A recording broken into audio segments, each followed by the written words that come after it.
Hello and welcome to this week's episode of Political State from the Oklahoman. I'm Ben Felder here in the Oklahoman's downtown video studios.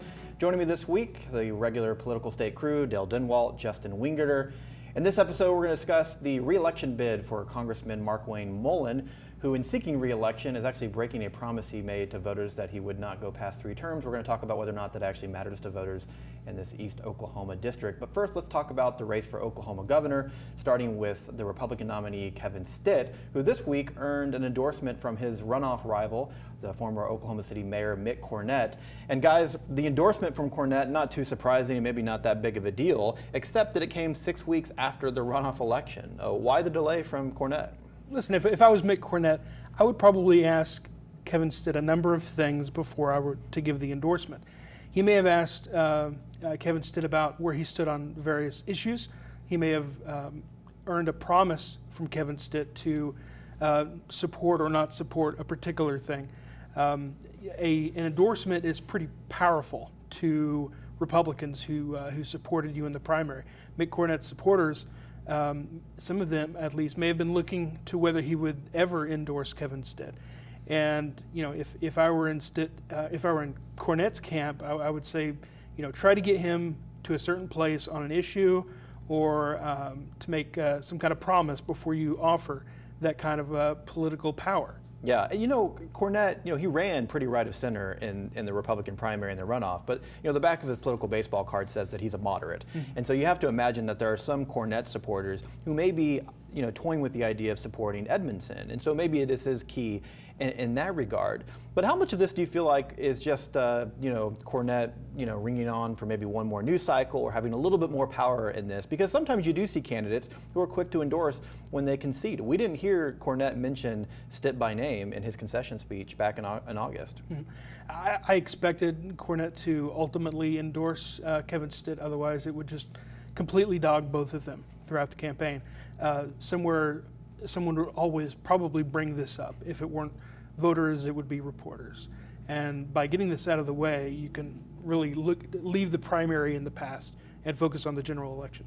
How, you know, some people note, you know, will refer to the fact that this election the campaign got kind of heated and turned negative down the stretch. I mean, I don't know. It didn't get too negative, did it? I mean, you know, Cornett kind of beat up on Stitt a little bit for some of the, you know, fines and troubles that he had with his mortgage company. Stitt kind of went after Cornett as maybe not being as instrumental in Oklahoma City's renaissance as he proclaims. But that, I don't know, it seemed pretty tame, all things said. It was pretty tame. And Cornett was losing. He knew he was losing with a couple weeks out. And he went slightly negative. But by political standards, I don't find that to be all that negative or off-putting for voters even. The one ad, the famous Bull Stitt ad, was probably a little off-putting, as our Chris Castile has argued many times. So he probably went a little too negative there, negative even not the right term, just kind of relatively profane, and he missed the mark there. But I don't think it was all that negative. It would be really interesting to know what the true fallout of that ad was. I mean, Cornett was already trailing by most polls, by all polls really, so it wasn't like he lost the election because of it. You know, I was talking to some people. I was visiting a community in South Oklahoma, and one person told me that they thought the ad was kind of funny and they made him like Cornett, but she said that, you know, relatives was really turned off by the, you know, hint at profanity. So it's probably, you know, kind of depends on, you know, who's viewing this ad. But yeah, it seemed fairly tame. And these were, you know, and you also kind of want, as the Republican Party, you probably want your nominee to be tested a little bit. You know, really the only skeleton in the closet for Stitt, if you could even call it that, is, you know, his mortgage company, you know, getting in trouble on some loans, which, you know, is in the grand scheme of things, given what was happening in 2008, you know, I think it's easy for Stitt to maybe try to dismiss that. But, you know, you want your nominee to be tested a little bit, right? Right. You know, there's going to be a lot of slings and arrows thrown in the general election. A lot of national money could be spent on Oklahoma. And, you know, Drew Edmondson is not... He's not going to give Kevin Stitt an easy time, an easy path to the governor's mansion. I think the Edmondson campus, they're going to throw everything they have to make sure that Oklahoma has a Democratic governor again. Yeah. And you know, if he earned his, Kevin Stitt earned his bruises in the primary race, then he should be able to weather the general election, the next 3 weeks. Yeah. Well, Stitt campaign welcomed the endorsement of Cornett. One endorsement they haven't really welcomed is that of current Governor Mary Fallin. She endorsed him immediately after his runoff victory on Twitter. This week, I believe, is the first I've seen that she actually, had someone in the media get her on the record about her endorsement. She said, hey, her endorsement was, well, I'm a Republican, he's a Republican, of course I support him. So not the most, ringing endorsement. But she said she's endorsing Kevin Stitt. The Stitt campaign says, hey, we never sought out her endorsement. Fallin is not a figure that the Stitt campaign is going to want to be linked to. On the flip side, a lot of the Democrats' commercials against Stitt are grainy black and white photos of Kevin Stitt next to Fallin. Yeah, and to be expected. Not many Oklahomans like Mary Fallin.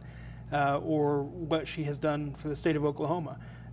That may temper with time, but you're staring at the end of her 8 years in office, and there's a lot of bad memories and policies that people imagine are negative for the state that they can dredge up in recent memory. But yeah, it makes sense that you wouldn't really get Governor Fallin on the record like that unless a reporter asked her. And that's exactly what happened up in Enid. Somebody asked her, what do you think of Kevin Stitt? And she told him the truth. She's not going to duck the question, I don't think. And I don't think that Kevin Stitt's team are going to say anything really negative or too much negative about the last 8 years. That's sort of the respect that you have for someone you hope to be your predecessor. Yeah. But to say you weren't seeking the endorsement was a little cold, but that's politics. I mean, the governor is not very popular, and Kevin Stitt does not want this election to be a referendum on Mary Fallin because it puts him in jeopardy. And so it's remarkable to me sometimes how unpopular Mary Fallin is. She's less popular than, say, Michigan Governor Rick Snyder, who was governor when children were poisoned in Flint. I mean, it is, to me, she tried to play down the middle as governor, and she managed to anger people on all sides. And that's just the way I see it. She was obviously pretty conservative herself, but went a little less right of center. And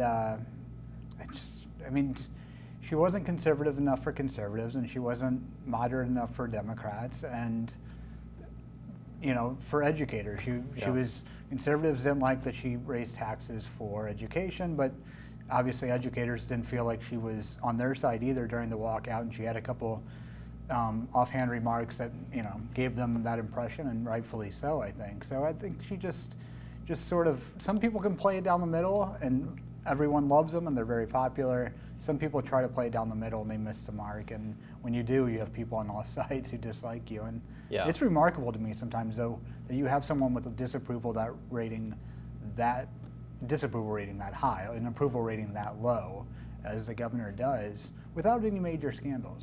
Yeah, that's true. Not very many scandals, but she has overseen a pretty tumultuous time with the state budget. The two big things I think that she has going against her. One is what has happened on her watch. Whether or not she, was the reason that, budgets were slashed, school districts moved to 4 days a week, can be debated. But here's the thing. I think if Fallin were to sit down with Stitt behind closed doors, and maybe she'd be like, listen, I get it. You don't want to be seen with me. That's fine. It's politics. But let me tell you something, bud. If you're going to be governor of this state, of an energy-dominant state, you are going to see the ups and downs of oil. And you can't predict it, and it's going to impact everything. So on one hand, she is just the victim in some ways. I mean, her supporters would probably say she's the victim of being a governor of a state that is so dependent on the price of oil. When it goes up, things are great. And it's going up right now, which is good news for whoever's going to be the next governor. You're going to not have to make as tough decisions as she had to. But when it goes down, it's horrible, and you get scrutinized. Now, her opponents will say that she had a bigger hand to play in that. The second thing that she has going against her is she's never really been that effective at switching the narrative around her. I mean, there's no doubt that she's a successful politician. She's won every race that she's been in, and she has a lot going for her. I mean, the scoreboard says as much. But there have been missteps, or maybe she flubbed something on TV, or she's not as dominant on an issue as people want, and she just hasn't really been that effective at re-grabbing the microphone and flipping the script. I mean, she's not that kind of politician. No. She does a lot of work behind the scenes, and you could go months in looking back during her tenure as governor. You can go months without seeing her make a major policy announcement that really gains traction. You know, maybe she does, but it just doesn't go anywhere. And you know, that's, some politicians are like that. You know, not everyone can grab the podium and have everyone watch what they're doing. And it just so happens that Governor Fallon, you know, she found her niche, the issues that she cared about, and she pushed those. She was effective in a lot of ways. You know, last week we had on Adam Luck, who talked about the governor's persistence in criminal justice reform. And just imagine, you know, look where we were when she came into office, or even 4 years after she came into office, and look where we are now. Yeah. And a lot of that can be attributed to her. Yeah, yeah. Maybe we talked about last week. Maybe she doesn't get enough credit for putting her neck on the line when it comes to criminal justice reform in such a conservative state.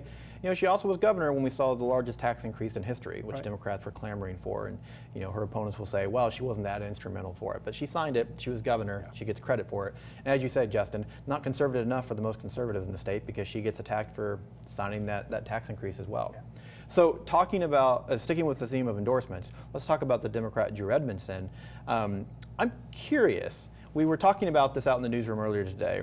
Is there a national Democratic figure that you feel like Drew Edmondson would want to come and endorse him? Because in the same way that Kevin Stitt, the opponents of Kevin Stitt are trying to paint him as, you know, Mary Fallon-esque, the Republicans are trying to paint Drew Edmondson as a Hillary Clinton figure, a Nancy Pelosi figure, an Obama liberal. I mean, what Democrat on the national stage would Drew Edmondson share the stage with? The only person that I can think, and I've thought about this since you asked me this a while ago, the only person that I can think who might have a good impact, who Drew Edmondson wouldn't mind coming to Oklahoma, that man is currently running for U.S. Senate in Texas. Beto O'Rourke is probably one of the most prominent and energetic Democratic politicians out there today. You think Oklahoma voters would want to text him coming and telling them who to vote for? He could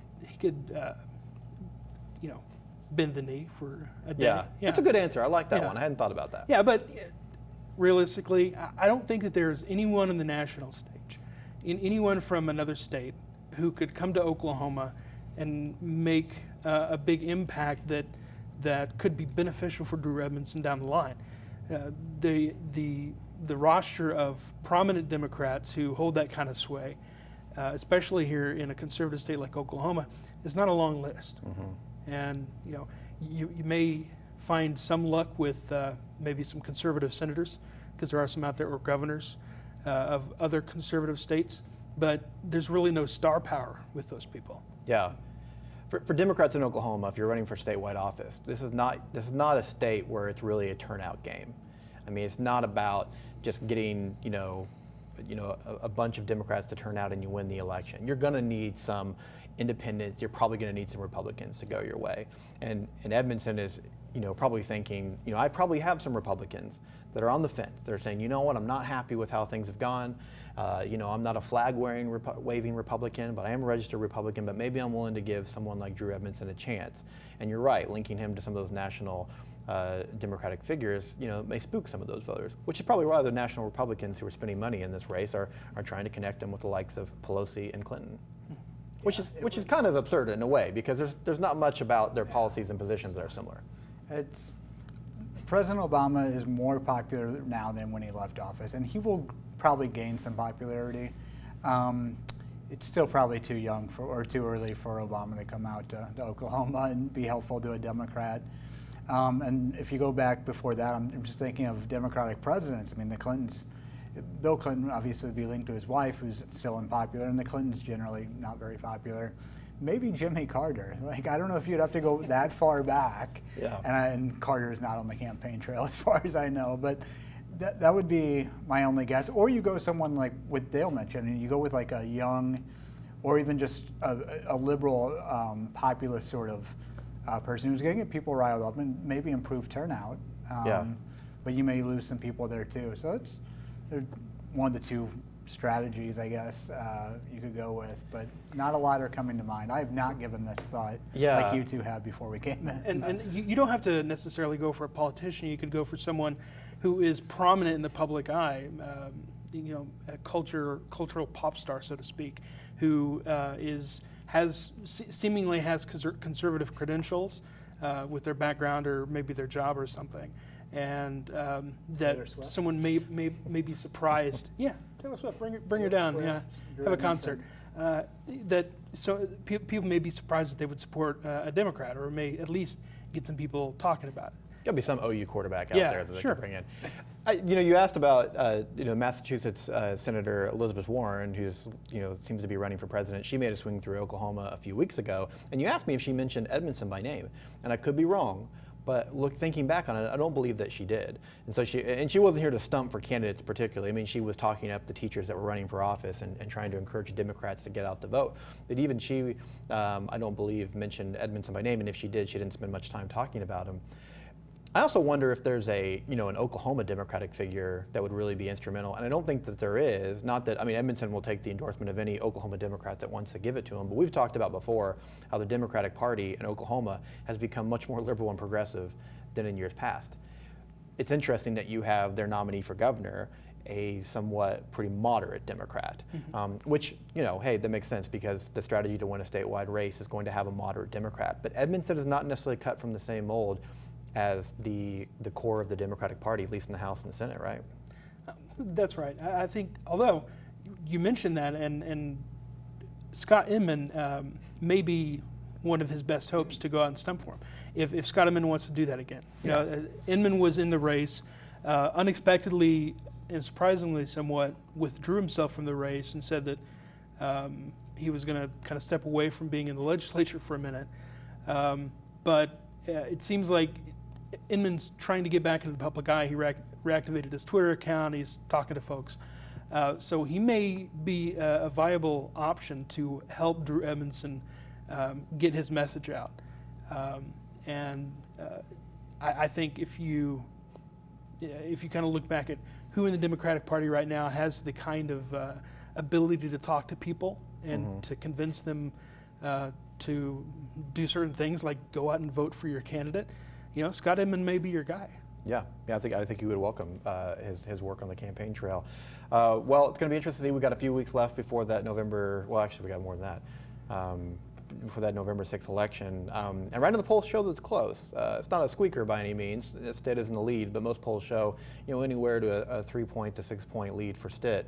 And that's within swinging distance for Edmondson, and more so than we've seen from a Democratic candidate at least the last cycle or two. So it's going to be interesting to see how that shapes out, and we'll continue to talk about the governor's race. Let's switch gears to races for Congress, particularly in District 3, Eastern Oklahoma. Two. That's your world. Markway Mullins, running for re-election, had promised that he was only going to serve for 3 terms. We see sometimes that lawmakers will pledge not to stay. They want to kind of say, hey, I'm not a career politician, so I'll cap my time at this. But he's seeking a 4th term, breaking a promise. Justin, do voters seem to care? Yeah, it's not news that he did this. It was news last year. He did it on 4th of July, 2017. He did this, he made this announcement. It was talk of the Eastern Oklahoma political world for a couple weeks there, Republicans lined up to challenge him. There were questions about who would challenge him. Tom Coburn, who hasn't cared for Mullen for quite some time, frankly, vowed to, help whoever would beat Markway Mullin. It seemed like it would be a hot topic. So I checked back 15 months later, as we are now 25 days away from the election, and I don't know, it hasn't seemed to make much of a difference. Mullin beat 3 challengers in the June primary outright. He had 54% of the vote. So he didn't have to face anyone in a runoff that could have been precarious or perilous. So instead he just scoots right to a general election where he is heavily favored because it's a heavily Republican district. So it hasn't really seemed to bog him down at all. What is a broken promise? When we talk sometimes about people hate Congress but they like their congressman, people view Congress sometimes as dishonest and disloyal and will reelect someone who did break a promise, and he will admit that. And he'll just tell you it was a mistake when he promised the first time he was running that he would limited himself to 3 terms. He's now running for a 4th. And so it doesn't seem to matter, and it won't matter, in my opinion, until someone comes with a lot of money. If you have $1 million or $2 million to spend to hammer Mullen, in the mailboxes and on TV and on radio day after day over this, and remind voters time and time again that he broke a promise, it could be really effective. I think it still has to be in a primary because that district is so overwhelmingly Republican now. But I think someone could be effective with that, but no one has the money, at least this year, to really give them heck about it. Yeah. Well, first off, what's up with Oklahomans betraying our trust with July 4th announcements? We saw that from Kevin Durant, and now Markwayne Mullins announcing he's breaking that promise last year. But you had a story in today's Oklahoman about this, and a couple of things I wanted to mention. You talk about just how hard it is to beat him, and right now for voters, the thing they most seem to be concerned with is sending back to Congress a staunch Trump supporter, a defender. Yeah. And right now in a lot of congressional races, that's kind of the wedge issue, is where do you stand on Trump? In eastern Oklahoma, many voters are staunch supporters of the president, and they want a congressman to go back who's going to defend the president, especially if they think that the Democrats may retake the House and push for impeachment. And Markwayne Mullins is a Trump supporter. He is. No surprise, Donald Trump sucking the oxygen, sucking every other issue out of this campaign and making it about him. And Mullen has been just about arguably the most staunch and adamant defender of the president the last year or so, since President Trump has been in office. He has clearly seen that as his avenue, and I think he truly does trust and agree with the president. And so that's been his avenue, and I think he's pretty safe because of it. I talked to Jaron Jackson, his top primary opponent, who Coburn and others really thought could give him a good run, and he pretty much told me this election was about Donald Trump, and Mullen, you can't get to the right of him when it comes to supporting Trump. He's as adamant as anybody. Yeah. But another thing you mentioned in your story is just how kind of hard it is to campaign in this district. And I was thinking about that more after I read it in your article today. This may be one of the hardest congressional districts in Oklahoma to campaign if you're a newcomer, to challenge an incumbent with name recognition. Dale's home district. So. Yeah, if you're in the Oklahoma City or Tulsa, you've got those television markets. In Oklahoma City in the 5th district, you've got far less ground to cover. A lot of people still, a lot of doors to knock, but you can get an army and concentrate them. East Oklahoma, and that kind of southeast part of the state, that's not easy terrain, both physically and metaphysically, to go over. And you don't have the kind of established towns like you do in western Oklahoma with their, with newspapers that are, decently still read in those communities. It just seems like it's a hard place maybe to run for office if you're taking on an incumbent. Yeah, eastern Oklahoma is a weird place. There aren't a whole lot of people there. Certainly more people than in western Oklahoma. Frank Lucas's district is absolutely massive, and I would hate to have to campaign there. But, eastern Oklahoma is just the same. You have the more populated areas, kind of the communities around Tulsa, Muskogee area, Tahlequah, where I'm from. But you go further south and you start seeing, you start driving for 30 minutes before you get to the next town. And the politics of the area are really strange as well. Yeah. For years, Democrats were, it was probably 90% Democrat. I'm just throwing the number out, it's probably wrong. But there's so many Democrats there. Right. Yeah. And yet, they elected Republican candidates. Because Republicans were conservative, these voters were conservative, but yet there was still a pervasive belief that you wouldn't have a say in local elections unless you were a Democrat, because all of the local candidates were running as Democrats. It's started to shift. It's a shift that's been going on for 10 or 15 years, and I think it's more pronounced now that people are either re-registering with a party that more closely aligns with their views. The older Democrats are dying, and then new people coming onto the voter rolls are probably going to be Trump supporters and would naturally register with a party that they agree with. Yeah. Well, and it's also, and it makes sense because of where it's geographically located, but it's also the part of the state that's probably most similar to the American South. Sure. And kind of that Dixie area. It's called Little Dixie. Little Dixie. We've seen that transition happen in other southern states. it's also when you talk about, Democrats who voted for Trump in the last election, and there were pockets where that happened. A lot of the Rust Belt states, you saw that. This is probably the part of the state where you saw that as well. Democrats that were already changing their political views to be more conservative, but also Democrats that have been a lot more concerned with the economy and the loss of jobs and manufacturing and other things, and not really concerned with social issues and those kind of things. So yeah, you're right. Kind of a weird place politically. It's supposed to be a very beautiful place also this time of year. Yeah. So. There aren't many economies in eastern Oklahoma, and tourism is probably one of the main ones. And so yeah, you're right. Very poor areas, some of the poorest parts of the state, and not a lot of money to go around. So the disaffected, middle to low class sort of blue collar kind of person is exactly who supports Trump, and that's exactly who lives in eastern Oklahoma. Yeah, and then one last thought on this this congressional race. You mentioned that Coburn, a former U.S. senator, had come out against Markwayne Mullins pretty heavily, and it didn't seem to do any good. This was also a year that Coburn, pushed an effort to repeal the tax increases the legislature passed for teacher pay raises this spring, and that wasn't successful. Is this the year where Coburn's kind of political capital, his political relevancy is officially kind of no more?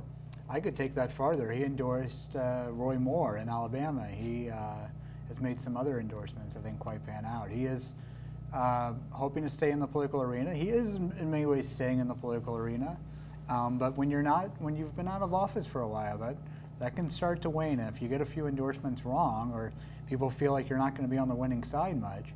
Now, he's always been an ideologue, and he still is. Mm-hmm. He's a staunch ideologue. He will go the way that he truly believes is right, even if that means endorsing a candidate who will lose overwhelmingly to an establishment or an incumbent, someone like that. So he is who he is, and he is not going to stop being that anytime soon. But he had some endorsements and some the anti-tax effort that fell way short, frankly. Yeah, well, the political times, they are changing, and that's evident in the fact that the majority of the legislature this year is going to be in office for fewer than 2 years. Many of this will be their first term, and we may have a governor and Kevin Stitt, who many Republicans didn't even know about a year or two ago, and is now going to be leading the party. So it's going to be interesting to see how that transformation continues. Real quick before we end this week's episode, Dale, we haven't really talked about medical marijuana.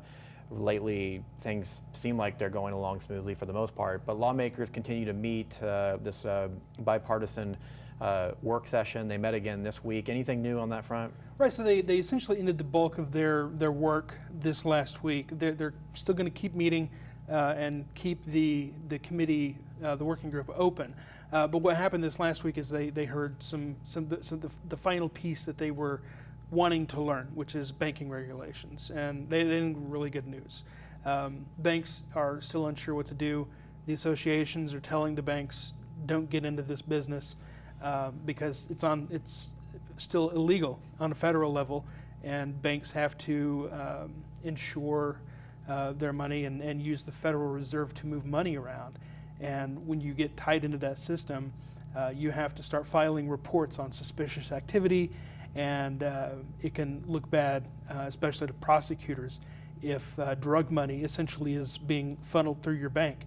There aren't a whole lot of recourse for banks to be able to handle money from dispensaries and grow operations and production facilities, things like that. Right now, the U.S. The federal budget says that there won't be any money going to prosecution of banks that in states where marijuana is legal, but that could change. It's a continuing resolution that expires in December, and we could get something else. So there's nothing really on the books that will protect banks in the long term. So it's really hesitant. The other big thing that happened on Wednesday, and really the committee's only action so far, is to recommend a set of testing and labeling rules. And this is going to be when someone goes to a dispensary to buy a bag of medical marijuana plant or an edible or whatever. It's going to have a label on it, and it's going to be tested. However, because it's been so long to get these rules into place, we're probably going to see product on the shelves that has no guarantee that it's been tested in a way that state regulators want it to be. Yeah. And that could pose a problem. You could have stuff on marijuana on the shelf that may have some residue from pesticides or unwanted concentrations of certain chemicals in marijuana. A lot of acronyms and words that I don't understand, but that could give you an unexpected result if you were to take it. And this would include like THC levels as That's well? right. Yeah, and that's important because if you go and you're not getting what you think you're getting, and maybe the dosage is a lot lower than the label says, and you want to double it, that could be kind of a dangerous thing for some people. That's right, and there are companies that are going to be self-regulating and sending their stuff off to test anyway, but there is the worry that the state hasn't had its final say yet, and the health officials in the state still haven't voted on it. Their next meeting is in December. People I've talked to expect there to be marijuana on the shelves, ready to buy, in November. Yeah, well, that law is well underway, but still a lot of T's to cross and I's to dot, and that'll be one of the big things the legislature, we assume, is going to take up when they reconvene early next year. Well, that's going to do it for this week's episode of Political State. You can find this and every episode on your favorite podcasting app, also on the Oklahoman's YouTube channel. With Justin and Dale, I'm Ben. Thanks for watching. We'll see you next week for another episode of Political State.